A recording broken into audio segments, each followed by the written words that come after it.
En Saint-Denis, un hombre mató a su inquilino por reclamar sus derechos. Y durante 3 días fue a tomar café mientras el cuerpo estaba en el garaje de al lado. Hay mensajes que no deberían quedarse en leído. Un cheque azul, luego otro. Y el teléfono de Dalian Peña que no coge nadie. No esa noche, no el día siguiente, no el domingo, no el lunes por la mañana. Su tía en Tolosa lleva días mirando la pantalla. El coche de Dalian sigue aparcado en la misma calle de Saint-Denis. La puerta no abre, nadie responde. Y un hombre de 50 años, el propietario del inmueble, aparece en la acera con las llaves en la mano y los dedos temblando tanto que no puede introducirlas en la cerradura. Los bomberos forzarán esa puerta en cuestión de minutos y lo que encontrarán al otro lado cambiará para siempre lo que Tolosa entiende por pérdida. Hola, soy César y bienvenidos a un nuevo video podcast de Así Matan. Hoy es martes de True Crime Internacional y antes de empezar, gracias. Gracias a los que lleváis aquí desde el principio y a los que acabáis de llegar. Esta comunidad es lo que hace que este canal tenga sentido. Si todavía no estáis suscritos, hacedlo ahora mismo. Le deis al like, a la campanita para que no se os escape ningún episodio. Y si queréis ir un paso más allá, podéis haceros miembros del canal. Me ayudáis muchísimo y me permitís seguir produciendo contenido como este con la profundidad que merece. Dicho esto, apagad las luces, acomodaos. Porque lo que vais a escuchar esta noche es la historia de un hombre que trabajó con sus manos durante 6 años para construir una vida digna en un país que no era el suyo, que conocía sus derechos, que los ejerció y que murió en un garaje porque alguien decidió que eso era imperdonable.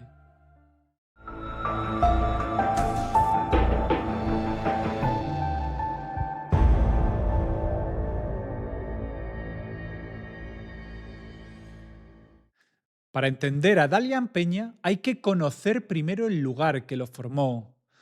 Tolosa es una localidad del interior de Guipúzcoa, en el corazón del País Vasco.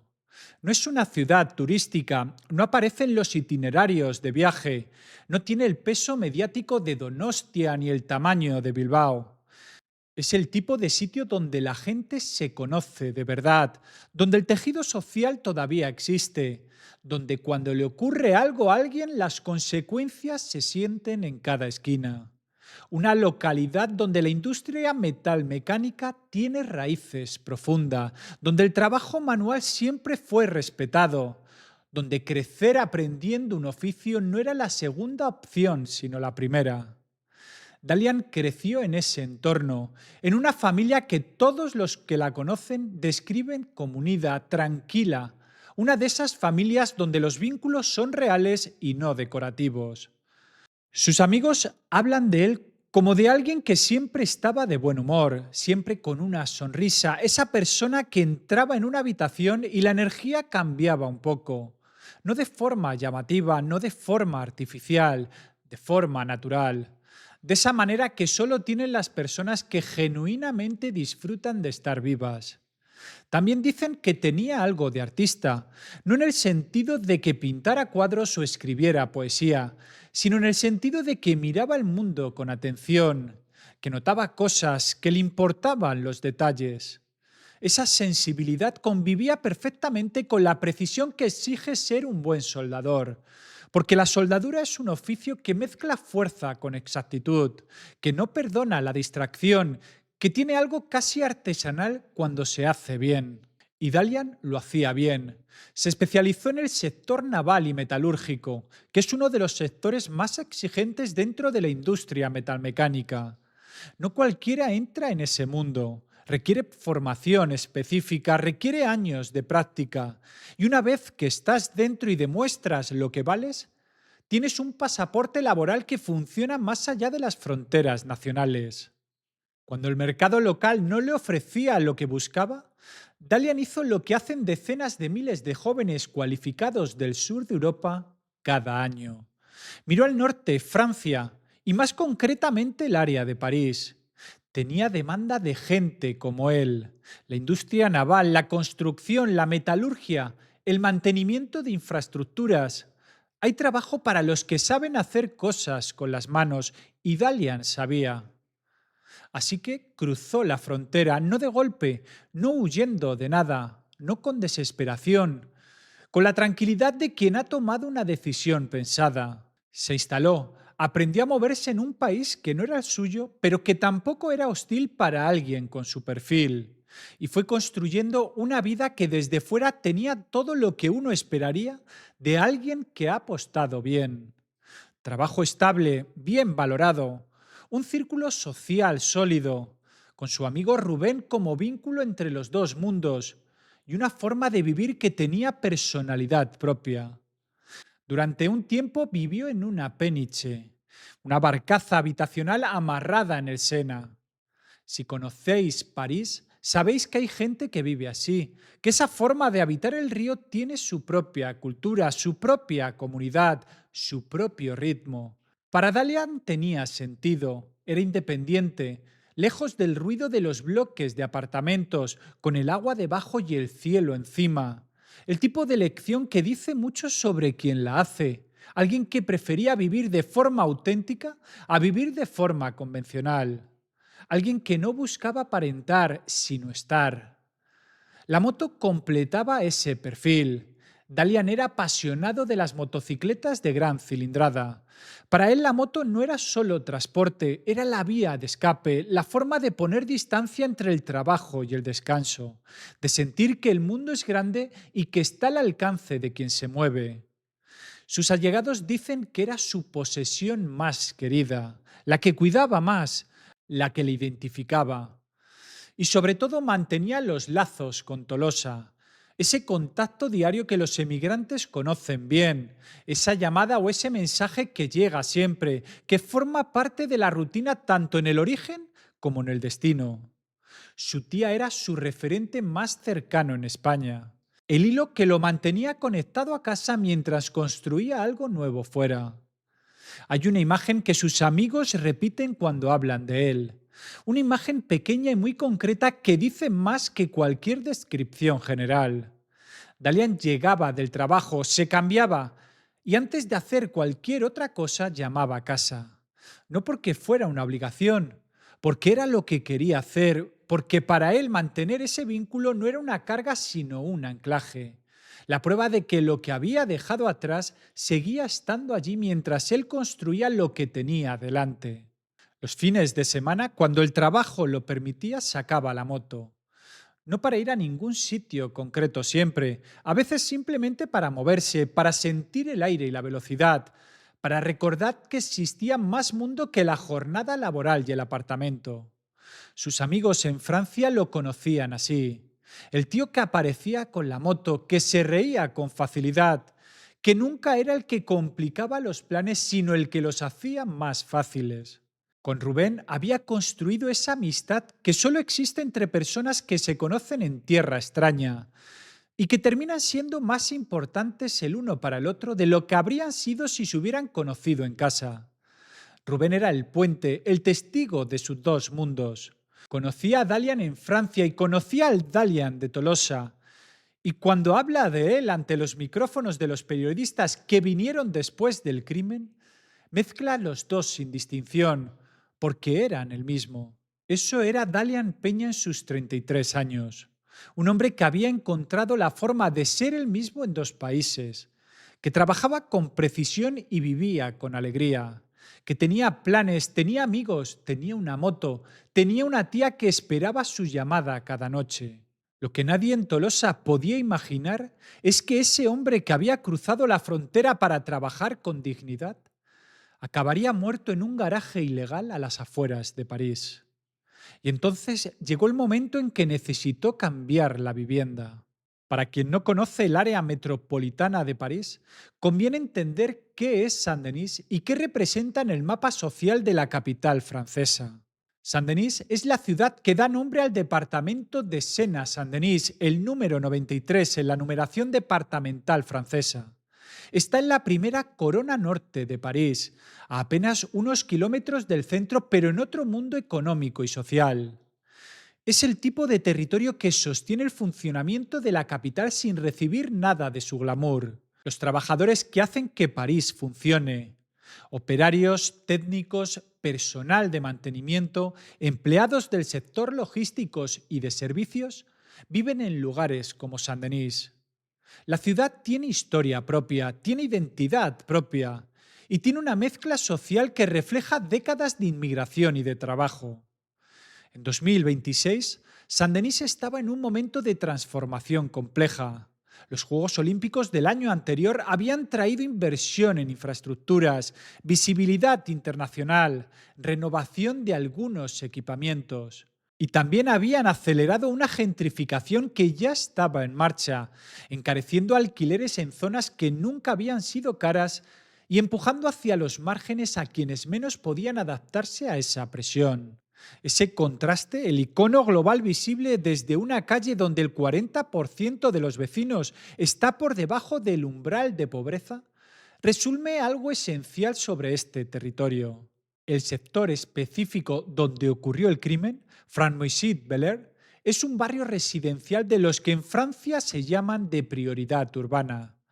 Zonas donde los indicadores socioeconómicos son suficientemente difíciles como para que el Estado destine recursos específicos a su atención. Una maison de quartier para apoyo administrativo y actividades sociales, equipamientos de proximidad y servicios básicos. Y al mismo tiempo una realidad habitacional que escapa al control institucional con facilidad. Porque en este tipo de barrios, en este tipo de ciudades, florecen con facilidad los llamados mercaderes del sueño. La expresión francesa es exacta y casi poética en su crueldad.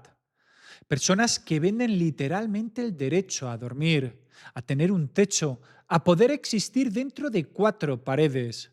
Son propietarios, a veces pequeños rentistas, otras veces redes más organizadas, que dividen ilegalmente viviendas, garajes o sótanos en cubículos que anuncian como estudios o apartamentos y alquilan a precios que no corresponden en absoluto a las condiciones reales. El modelo de negocio es sencillo en su perversidad. Cuanto más cubículos consigues sacar de un mismo espacio, más ingresos generas con el mismo inmueble. Un garaje que alquilarías por 300 euros como garaje puede convertirse en un estudio que alquilas por 700.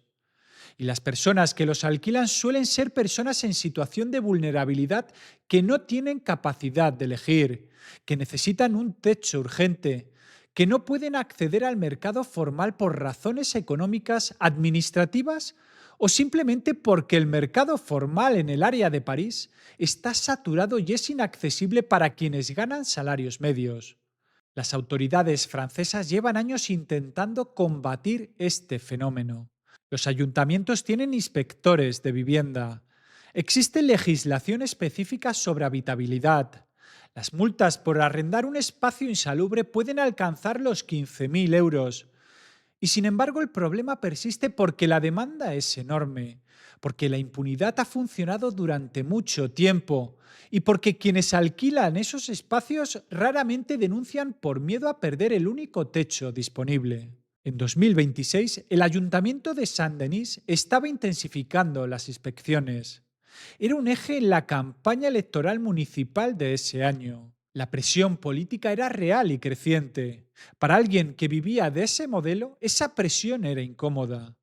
Para alguien que además tenía un inquilino dispuesto a ejercer sus derechos legales, era algo mucho más amenazante. Pero todavía no hemos llegado ahí. Dalian había cambiado de trabajo. Un empleo mejor remunerado, más estable, que le abría posibilidades. Pero en el área de París, mejorar laboralmente no significa automáticamente poder acceder a una vivienda mejor. El mercado no funciona así. Los precios son los que son. La demanda supera siempre a la oferta. Y en el 93 hay una brecha enorme entre lo que existe y lo que está disponible a precios razonables para un trabajador con sueldo medio. Así llegó Dalian al pabellón de Saint-Denis, donde Xavier gestionaba sus alquileres. El espacio que le ofreció estaba anunciado como un estudio reformado. Lo que encontró al entrar era lo que sus allegados describieron posteriormente con precisión: un antiguo garaje al que habían aplicado los mínimos necesarios para presentarlo como habitable. Una capa de pintura, una pequeña instalación de fontanería, una ventana única que daba a un patio interior sombrío donde la luz natural era escasa en el mejor de los casos. Humedad en las paredes, ventilación insuficiente.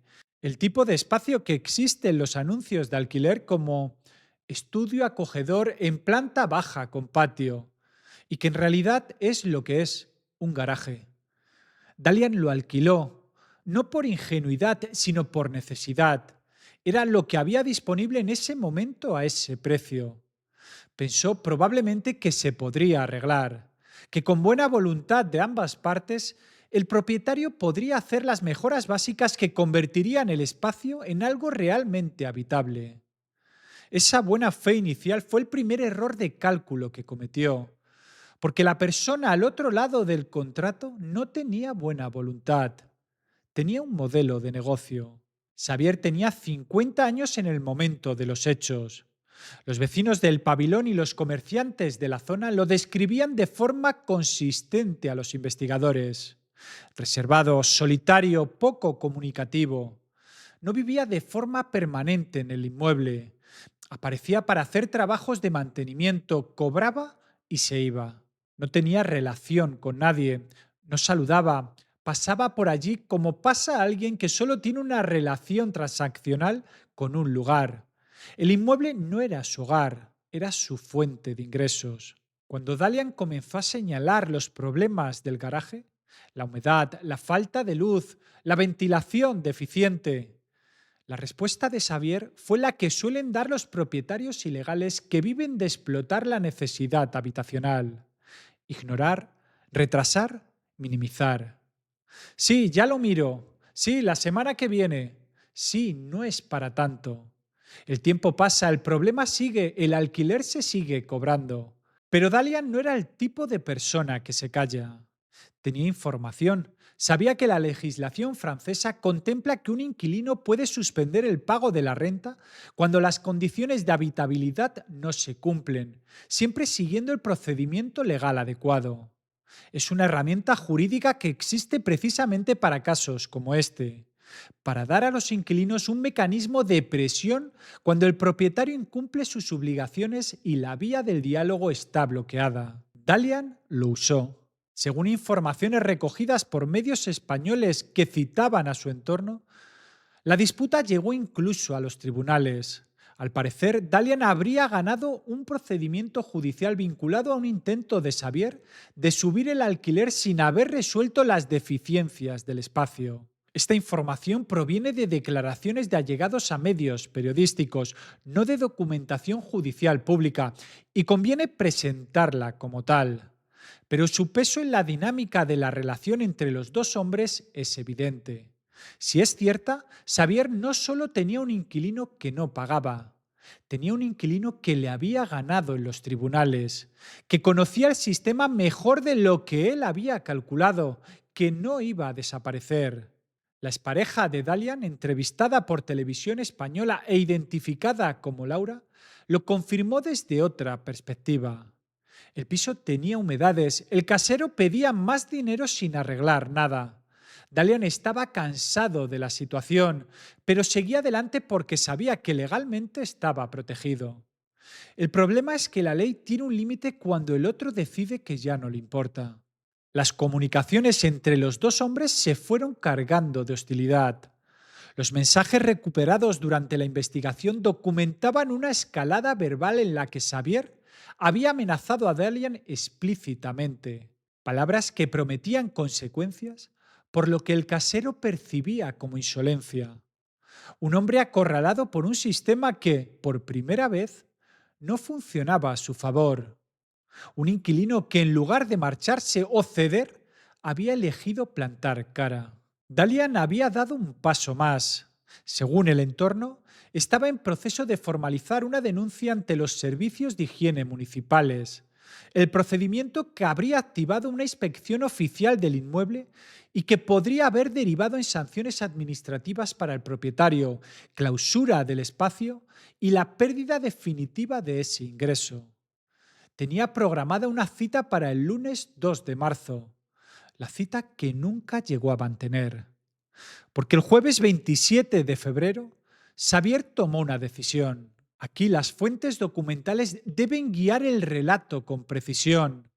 Lo que la Fiscalía francesa comunicó a través de sus canales, recogido por AFP y difundido por medios nacionales e internacionales, establece el marco factual del que esta narración no puede apartarse. El jueves 27 de febrero de 2026, Xavier se presentó en el garaje de Saint-Denis donde vivía Dalian Peña. La razón declarada por él mismo fue el conflicto por la deuda de alquiler. La confrontación sobre el dinero que no llegaba, sobre el procedimiento legal que Dalian había activado, sobre una situación que el casero consideraba una afrenta y que el inquilino consideraba un derecho. Lo que el parquet de Bobigny estableció con claridad, y ese punto es fundamental para entender el caso, es que no hubo pelea. Esa distinción importa. La narrativa de la defensa intentaría construirse sobre la idea de un hombre que llegó a discutir y que perdió el control. Un accidente en el calor del momento, algo que no estaba planeado. Pero la Fiscalía descartó esa lectura desde el principio. No hubo forcejeo previo consistente con un enfrentamiento igualado entre dos personas. Lo que hubo fueron golpes. Golpes contundentes en la cabeza, propinados con un objeto metálico pesado. Las fuentes forenses situaron el punto de impacto y su resultado con una frialdad técnica que caracteriza este tipo de análisis. La fractura craneal era compatible con un golpe único con una serie de golpes rápidos y precisos. Dalian Peña murió en el garaje donde vivía. La persona que le abrió la puerta fue también la que lo mató. Hay algo en esa imagen que no se puede pasar de largo sin detener un momento el relato. Dalian llevaba 6 años en Francia. Había construido su vida con paciencia y con oficio. Conocía sus derechos y los ejercía. Estaba a 4 días de una cita que podría haber cambiado el rumbo de todo esto. Y el jueves por la tarde, cuando alguien llamó a su puerta, abrió. Porque eso es lo que hacemos. Porque la puerta de tu casa es el lugar donde el mundo exterior pide permiso para entrar. Y normalmente ese permiso no debería costar la vida. Xavier entró y Dalian Peña no volvió a salir. Lo que ocurrió en las 72 horas siguientes es lo que ha convertido este caso en uno de los más perturbadores de la crónica negra francesa de los últimos años.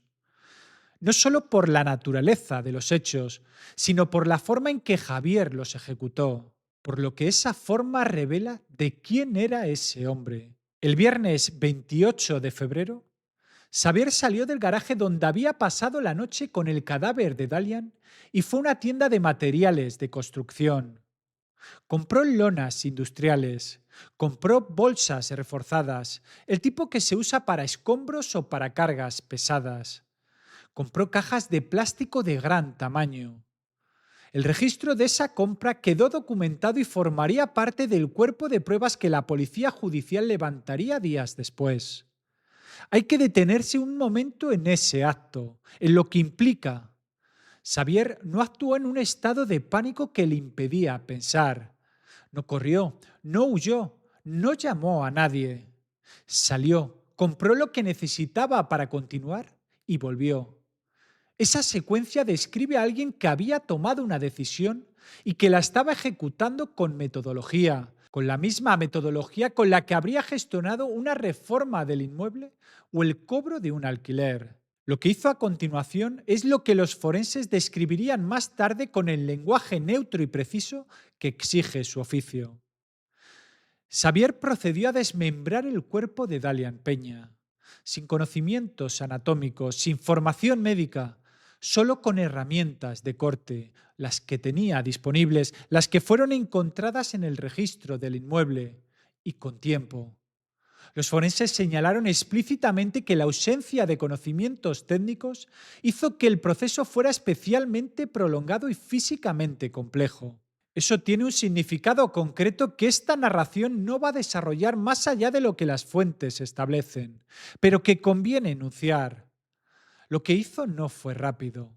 Requirió tiempo, requirió determinación y requirió que en algún momento tomara pausas. Y es ahí donde el caso entra en una dimensión que desafía cualquier categorización psicológica sencilla. Las cámaras de seguridad de un café situado en las inmediaciones del pabellón registraron a Xavier visitando el establecimiento durante ese fin de semana. No una vez, 3 veces. En 3 momentos distintos a lo largo de los 2 días en que el cuerpo de Dalian estaba siendo ocultado dentro del garaje contiguo. Lo registraron entrando, lo registraron consumiendo, lo registraron participando en conversaciones con otros clientes. Conversaciones sobre la liga de fútbol francesa, sobre el tiempo, sobre las cosas banales que la gente habla en un café un sábado por la mañana. Y luego regresaba. Los investigadores y los peritos que trabajaron en el caso han señalado ese detalle como uno de los más significativos desde el punto de vista del análisis de la conducta. No porque el crimen en sí no fuera suficientemente revelador, sino porque la capacidad de compartimentar que demuestra esa alternancia, el horror y la normalidad fingida, el garaje y el café, el cadáver y la conversación sobre el fútbol, habla de un nivel de frialdad que no se improvisa, que no aparece por primera vez en un momento de explosión emocional, que viene de algún lugar. Al terminar el fin de semana, los restos de Dalian Peña estaban distribuidos en varios contenedores de plástico dentro del garaje. La intención de Xavier, según lo que él mismo declararía en las primeras horas de interrogatorio, era trasladarlos progresivamente, dispersarlos, llevarlos a distintos puntos, zonas de vertido, áreas alejadas del inmueble, para que desaparecieran sin dejar rastro y sin que pudieran ser vinculados a él ni a ese lugar. Era un plan pensado, articulado en fases, un plan que no llegó a ejecutar porque el tiempo se le acabó antes de poder hacerlo. La tía de Dalian no tenía por qué saber nada de lo que estaba ocurriendo en Saint-Denis. Nadie en Tolosa lo sabía, en ningún otro lugar del mundo tampoco, salvo el hombre que lo había hecho. Pero la tía de Dalian sí sabía una cosa, que Dalian llamaba, que mandaba mensajes, que ese contacto diario, ese hilo que mantenía vivos los dos extremos de la distancia, era parte del ritmo de sus vidas. Y ese hilo se había cortado. El jueves por la noche, silencio. El viernes ninguna respuesta. El sábado lo mismo. Para el domingo la ausencia ya no tenía explicación razonable. Dalian no era el tipo de persona que desaparecía, no era el tipo de persona que cortaba el contacto sin avisar. Si no respondía era porque algo le había pasado al teléfono. Si el teléfono funcionaba era porque algo le había pasado a él. El domingo por la noche, la preocupación ya era otra cosa. El lunes 2 de marzo, la tía activó lo que pudo desde Tolosa. Contactó con personas en París, buscó a Rubén, su amigo, coordinó para que alguien fuera al domicilio de Dalian en Saint-Denis a comprobar qué estaba pasando. Lo que encontraron fue el coche de Dalian aparcado en la calle, exactamente donde siempre estaba. No se había ido, estaba allí, pero no respondía a nadie. La llamada a los servicios de emergencia fue el paso siguiente. Cuando los bomberos llegaron al pabellón de la pequeña calle de Franmoisín, Xavier estaba en las inmediaciones. No había huido, seguía allí. Quizás porque el plan de dispersión aún no había comenzado, quizás porque en algún lugar de su cálculo pensaba que podía manejar la situación, quizás simplemente porque no tuvo tiempo de irse. Y entonces los bomberos le pidieron las llaves. Las manos de Xavier temblaban, ese temblor que varios medios recogen de las declaraciones de los primeros intervinientes. No el temblor del frío, no el de los nervios de alguien que no sabe qué está pasando, sino el de alguien que sabe exactamente lo que hay al otro lado de esa puerta y no puede evitar que su cuerpo lo diga antes de que lo haga su boca. No pudo abrir. Los bomberos forzaron la entrada. Hay un segundo que los primeros intervinientes describen siempre igual, independientemente del caso, independientemente de los años que lleven en el oficio. Es el segundo en que la puerta cede y el aire del interior toca el aire del exterior. Es ese momento, antes de que los ojos procesen nada, en que el cuerpo ya sabe que lo que hay dentro no es lo que debería haber. La pequeña calle de Franmoisín estaba en silencio esa mañana del lunes. Los bomberos habían llegado respondiendo a una llamada que en el parte inicial era una persona desaparecida, posible accidente doméstico, no un crimen, una desaparición preocupante. Eso es lo que ponía en el papel. Xavier seguía allí fuera. No había escapado durante el fin de semana aunque había tenido tiempo de sobra para hacerlo. Estaba en la acera, a unos metros de la puerta, con esa quietud extraña de alguien que ha agotado ya todas las posibilidades de actuar y que solo puede esperar. Cuando los bomberos le pidieron las llaves, las buscó con los dedos que no obedecían. El temblor era visible, era el tipo de temblor que no se finge y que no engaña a nadie que haya visto antes a alguien con algo muy pesado encima. No pudo abrir, las llaves no entraban o no llegaban a la cerradura, o él no era capaz de hacer que llegaran. Los bomberos forzaron la puerta y entonces entró ese aire. Lo que encontraron al otro lado no era el apartamento de alguien que había tenido un accidente. Era lo que las fuentes periodísticas describirían después con los términos más contenidos que encontraron. Restos humanos distribuidos en lonas y en contenedores de plástico. El olor específico de quien ha intentado limpiar con productos industriales algo que los productos industriales no pueden limpiar del todo. Un espacio que siempre había sido demasiado pequeño para ser una vivienda y que en ese momento resultaba aún más pequeño, comprimido por lo que contenía. Los bomberos salieron, llamaron a la policía con los códigos que corresponden a este tipo de escena, no a la policía municipal, a la policía judicial. El perímetro fue establecido alrededor del pabellón con la rapidez que exige una escena que todavía es caliente, donde el sospechoso sigue presente y donde la evidencia no ha sido asegurada. La policía llegó con sus maletines y sus trajes de protección. La calle se cerró. Los vecinos que salían a mirar desde sus ventanas vieron el dispositivo desplegarse con esa eficiencia silenciosa que da más miedo que cualquier sirena. Xavier fue detenido en el mismo lugar, esa misma noche, sin resistencia apreciable. No corrió, no protestó. Aquel temblor de manos había pasado. Lo que quedaba era la cara de alguien que ya no tiene nada que defender. Lo que siguió en las primeras horas de interrogatorio fue una confesión. Según lo comunicado por la Fiscalía y recogido por AFP, Xavier reconoció los hechos sin necesitar demasiado tiempo para llegar a ello. Reconoció el golpe, reconoció lo que había hecho durante el fin de semana y ofreció su explicación. Había perdido los estribos, la presión del alquiler, la actitud de Dalian, el límite de un hombre al borde. Era la narrativa de la defensa antes de que la defensa existiera. La fiscalía no la aceptó. La investigación judicial estuvo a cargo del servicio del Departamento de Policía Judicial de Saint-Denis, la Policía Judicial del departamento, que es la unidad especializada en crímenes graves del 93. El expediente fue instruido por el Gran Tribunal de Bobigny, la instancia judicial competente para el área. En términos de evidencia, el caso presentó desde el principio una solidez que los investigadores describieron como poco habitual en crímenes donde el autor intenta ocultar lo ocurrido. La razón es sencilla. Xavier no tuvo tiempo de completar su plan. Los restos estaban en el garaje.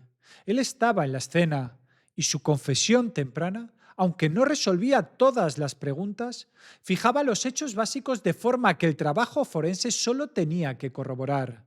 El arma del crimen fue localizada en el registro del inmueble, el objeto metálico contundente con el que se propinaron los golpes. El análisis forense confirmó la coincidencia entre la geometría del objeto y el patrón de las fracturas craneales. Los restos de ADN de ambos hombres estaban presentes en el objeto. Era la firma del crimen en el arma que lo ejecutó. El rastro digital fue igualmente definitivo. Los teléfonos móviles de ambos fueron intervenidos.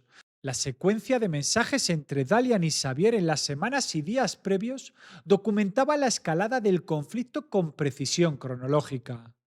Los investigadores podían reconstruir cómo había pasado una relación contractual de relativa neutralidad a una hostilidad abierta, con amenazas explícitas en los últimos intercambios.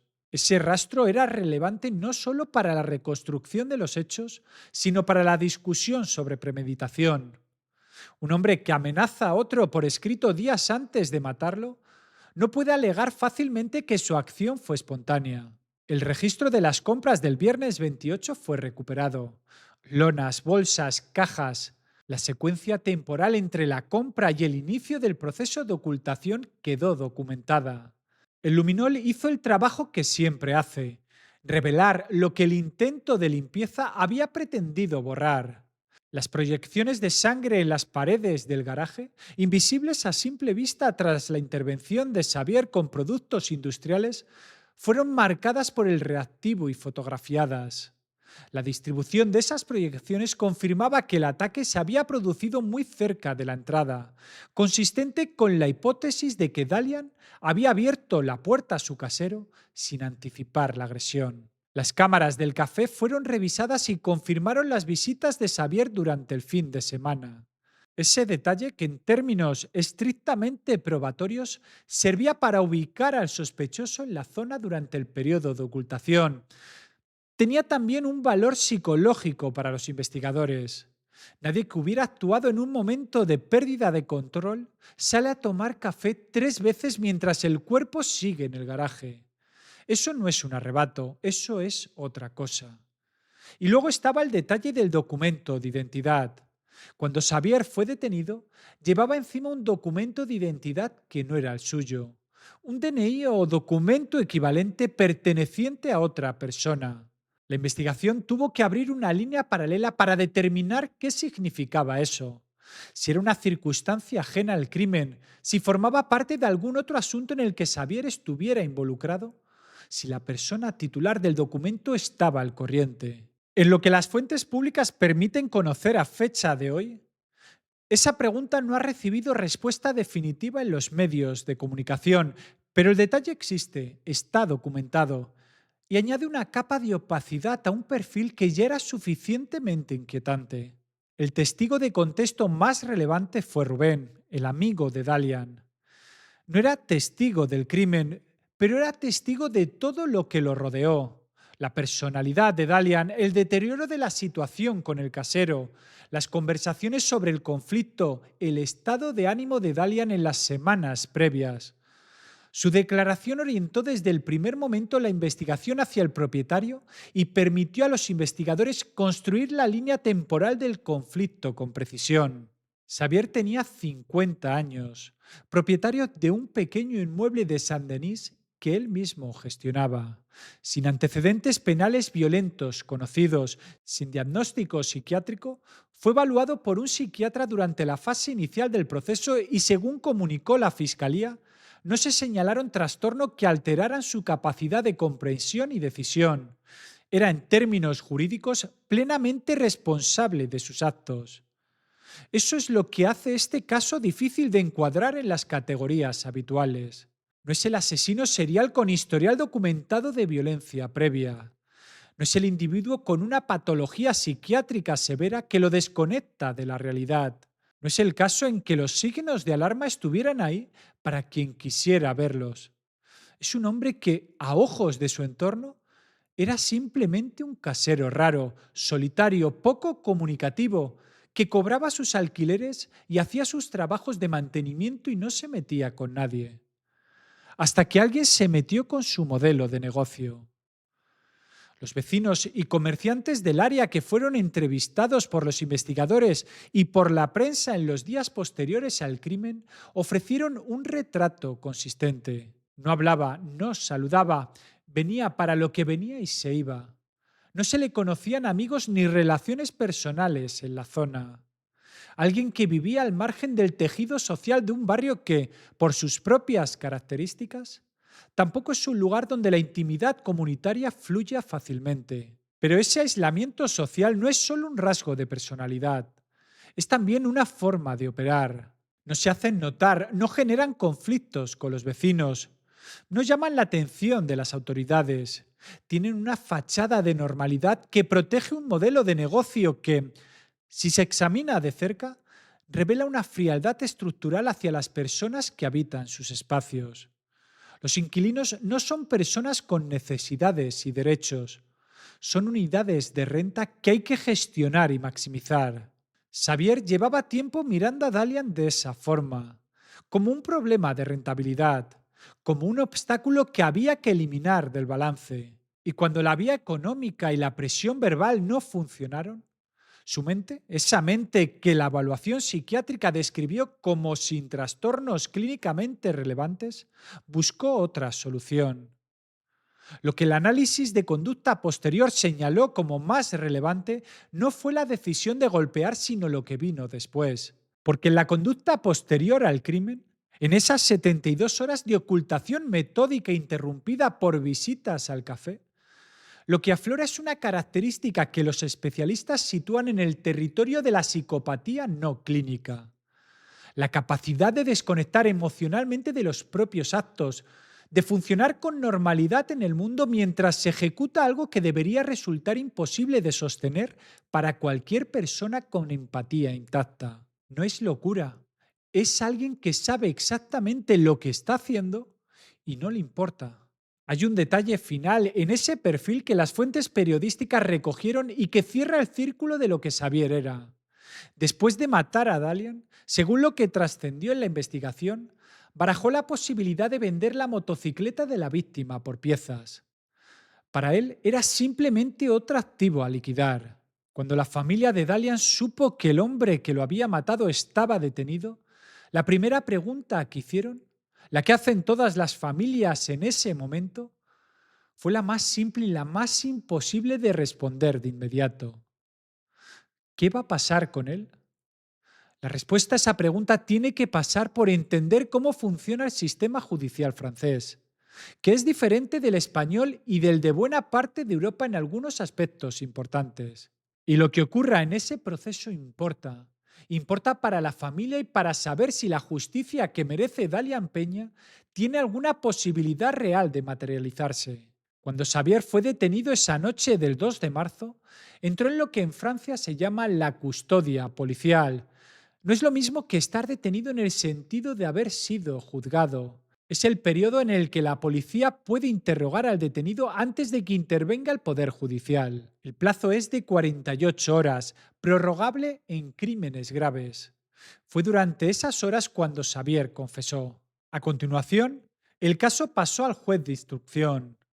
Esta figura no existe en todos los sistemas europeos y es clave para entender por qué los procesos penales franceses pueden durar lo que duran. El juez de instrucción es un magistrado independiente, que no es ni fiscal ni defensor y que investiga el caso con plenas facultades. Puede ordenar diligencias, escuchar testigos, solicitar informes periciales, incluso confrontar al detenido con las evidencias. Su objetivo no es condenar ni absolver, es construir la verdad del caso antes de que llegue a juicio. Cuando este juez consideró que había indicios graves y concordantes, dictó la mise en examen, la imputación formal. Para la familia de Dalian, ese fue el primer momento en el que el sistema dijo en voz alta que había motivos reales para creer que ese hombre había hecho lo que se le acusaba de haber hecho. No era una condena, pero era el reconocimiento oficial de que esto iba en serio. Los cargos son dos: homicidio voluntario, que el Código Penal francés castiga con 30 años de reclusión criminal, y el segundo es el delito de atentar con la integridad de un cadáver, que añade una dimensión jurídica al horror de lo que ocurrió durante ese fin de semana. Junto a la imputación, el juez dictó la detención provisional. Xavier ingresó en prisión sin fianza, sin fecha de salida previsible, a la espera de que la instrucción concluya. ¿Cuánto tardará? Esa es la pregunta que la familia también hace y que nadie puede responder con precisión. En Francia, la instrucción de un caso de estas características puede durar entre 1 y 3 años, a veces más si las partes interponen recursos o si la complejidad del caso lo exige.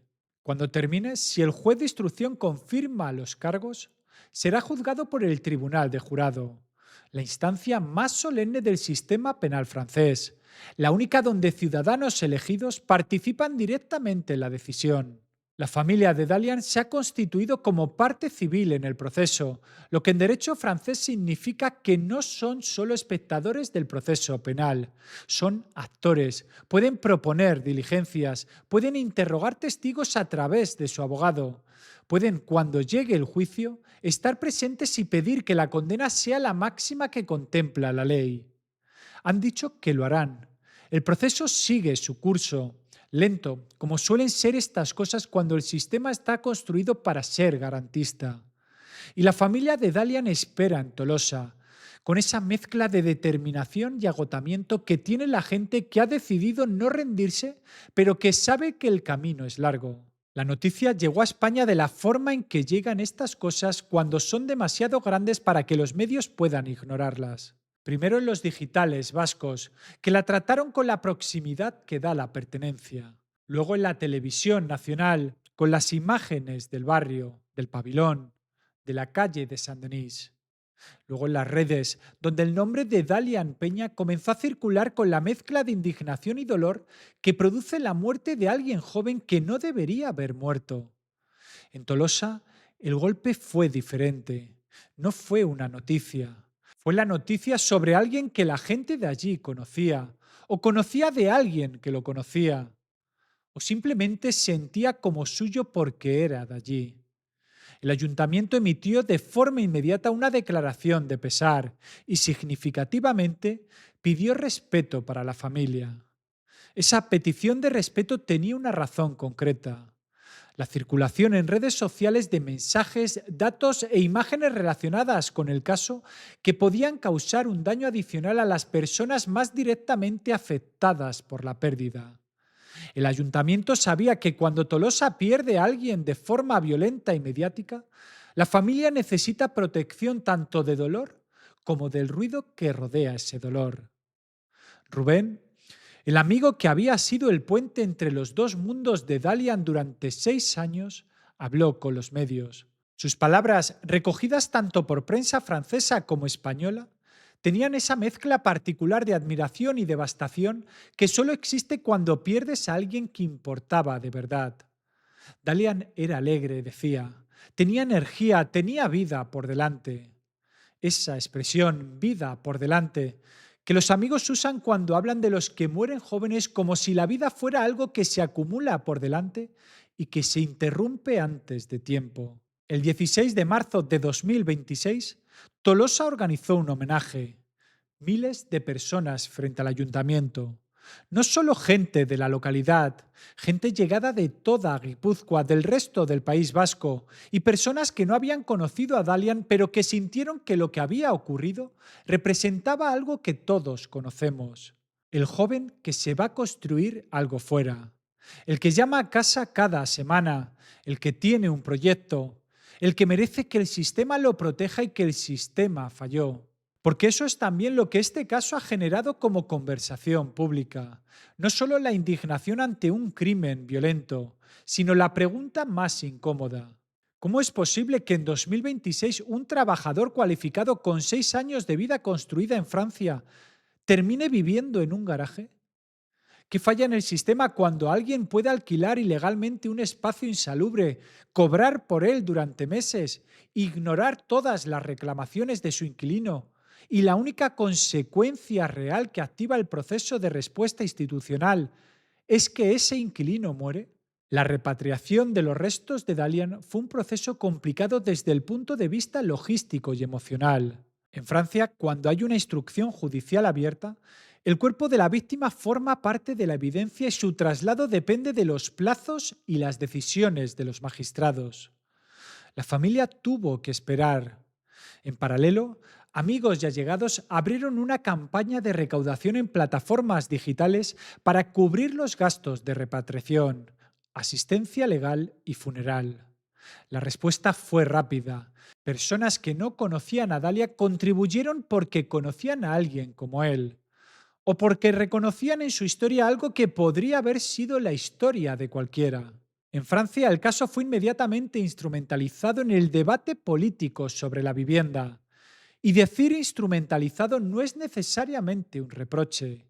A veces los casos individuales son la única forma de que los problemas estructurales reciban la atención que merecen. El nombre de Dalian Peña fue pronunciado en el Ayuntamiento de Saint-Denis y en debates parlamentarios como argumento para acelerar la legislación del permiso de alquiler, una medida que obligaría a una inspección técnica previa antes de que cualquier espacio pueda ser arrendado en zonas de riesgo. Una medida que, de haber existido antes, habría impedido que ese garaje existiera como vivienda, que habría impedido que Dalian firmara ese contrato, que habría impedido todo lo que vino después. Hay crímenes que son solo crímenes. La decisión de un individuo, la convergencia de factores irrepetibles, algo que no forma parte de ningún patrón más amplio que el de la maldad humana individual. Esos casos son aterradores a su manera. Y luego hay casos como el de Dalian Peña, donde el crimen individual es también el punto final de una cadena de fallos que lo hicieron posible, que lo nutrieron, que en algún momento podrían haberlo interrumpido. Una cadena que no empieza con Xavier, empieza antes. Empieza con un mercado de vivienda que genera una demanda insatisfecha que los marchands de Someil explotan, con una fiscalización insuficiente que permite que garajes y sótanos se alquilen durante años como si fueran apartamentos sin que nadie intervenga, con un sistema que ofrece herramientas legales a los inquilinos pero que tarda en activar las consecuencias reales para los propietarios que incumplen, con una Europa que permite la movilidad laboral de sus ciudadanos, pero no garantiza que esa movilidad llegue acompañada de protección habitacional real. Dalian hizo lo que el sistema le pidió que hiciera. Cruzó una frontera con un oficio y lo ejerció con responsabilidad. Construyó una vida digna en un país que no era el suyo. Cuando encontró un problema, buscó las herramientas legales para resolverlo y las usó correctamente. Tenía razón, tenía la cita programada, tenía el proceso en marcha. Y sin embargo murió en ese garaje un jueves por la tarde, porque el hombre al que legalmente debía pagar el alquiler decidió que era más fácil silenciarlo que perder el dinero. Xavier está en prisión preventiva en Francia, a la espera de que la instrucción concluya y de que la corte juzgue los hechos. La familia de Dalian está constituida como acusación particular y ha anunciado que pedirá la máxima condena. El proceso sigue su curso, como siguen su curso estas cosas, despacio y sin los aplausos que merecería. Dalian Peña tenía 33 años, tenía un oficio, una familia que lo amaba, un amigo que habla de él con la misma sonrisa con la que él hablaba de todo. Tenía una moto que era su libertad y sus planes para el futuro. No era una estadística, era una persona concreta con nombre de origen árabe que sus padres eligieron porque les gustaba, con raíces vascas que llevaba consigo donde quiera que fuera, con 6 años de vida construida en una ciudad que le debe una deuda que no podrá saldar. La última imagen de Dalian que existe en el imaginario de quienes lo conocían es sobre la moto, moviéndose, libre, con el casco puesto y la carretera por delante. Esa es la imagen que merece quedarse. Y recuerda, el tiempo borra huellas, pero no la verdad.